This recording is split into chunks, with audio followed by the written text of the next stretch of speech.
Effective immediately, I've ordered the closing of all schools in the state of South Carolina, starting tomorrow, Monday, March 16th. That means no school starting tomorrow. Schools will remain closed until the end of the month, that is March 31st. We begin with breaking news on your News at 6. As you just heard, Governor Henry McMaster has ordered all schools in South Carolina, that includes pre-K through 12th grade, all universities, colleges, and technical colleges, to close starting tomorrow due to the spread of coronavirus in our state. The schools will remain closed until at least the end of the month. Now, within the last few hours, we also learned of 9 new positive coronavirus cases in South Carolina. 3 of those cases are in Kershaw County. DHEC officials say one of those patients is an employee at a child care facility in Kershaw County. They say the person was not sick while at work, and they do not consider the staff and children at the facility at risk of exposure. 3 of the new cases are in Horry County, 2 in Anderson County, and 1 in Greenville County. That brings the total number of positive cases in South Carolina to 28. DHEC says there have been 235 negative tests. Now, we have live team coverage tonight. We begin with Adam Mintz. Adam, tell us more about today's major announcements made by the governor. Drew, I want to reiterate those top lines you just mentioned and clarify. Now, all schools in South Carolina will be closed for the rest of the month. That includes pre-K, K through 12, colleges, and technical schools. And let me clarify one more time. Daycares are not mandatory to be closed, according to Superintendent Molly Spearman and Governor Henry McMaster, who just spoke a couple moments ago. Now, I want you to listen to what they said about whether teachers will be paid through this period.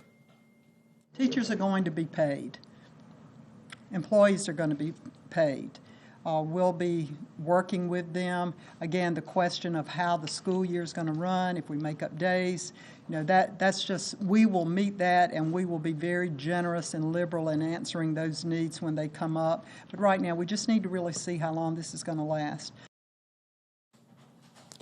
And so I just want to clarify. And just to keep reiterating, substitute teachers, and specifically, I'm told, will be decided whether or not they'll be paid on a district-by-district basis. Now, some other notes on these school closures that Superintendent Molly Spearman told us is that they are going to be feeding students who would normally get lunches during the summer starting Tuesday for most schools. Some schools in Kershaw will be able to start tomorrow. That is 2 meals a day. Now, let's head over to Miranda Parnell. Miranda, I know you asked a lot of questions specifically about health and what we're learning more about what this virus does.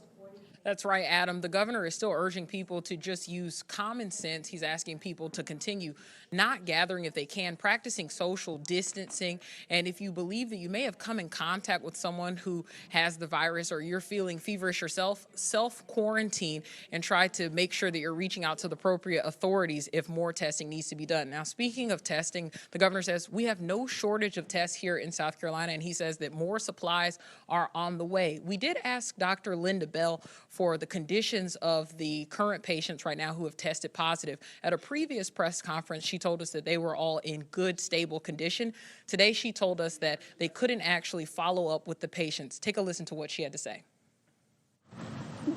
DHEC requires providers and labs to report cases to us, but we're not responsible for following their outcome. Deaths are not reportable, their remaining status, so we don't follow the course of each individual, and we'll not know how many end up being hospitalized, being released, or remaining in the hospital. And we did ask Dr. Linda Bell if that means that we would or would not find out if a person died from COVID-19 here in South Carolina. She said that they would tell us about the first death in South Carolina. Adam pushed to find out if they would mean to tell us about the subsequent deaths as well. And they told us that they would find some measures to let us know from this board of people here, and that we wouldn't have to call individual coroners. We'll have more on what officials had to say at this press conference later for you in the show. Drew? All right, Miranda, thank you. Now, the Federal Reserve took emergency action today and slashed the benchmark interest rate by a full percentage point to nearly 0, and announced it would purchase more Treasury securities to encourage lending to try to offset the impact by the coronavirus outbreak. The central bank said the effects of the outbreak will weigh on economic activity in the near term and pose risks to the economic outlook. The central bank said it will keep rates at nearly zero until it feels confident that the economy has weathered recent events. The Fed also said it has dropped its requirements that banks hold cash reserves in another move to encourage lending.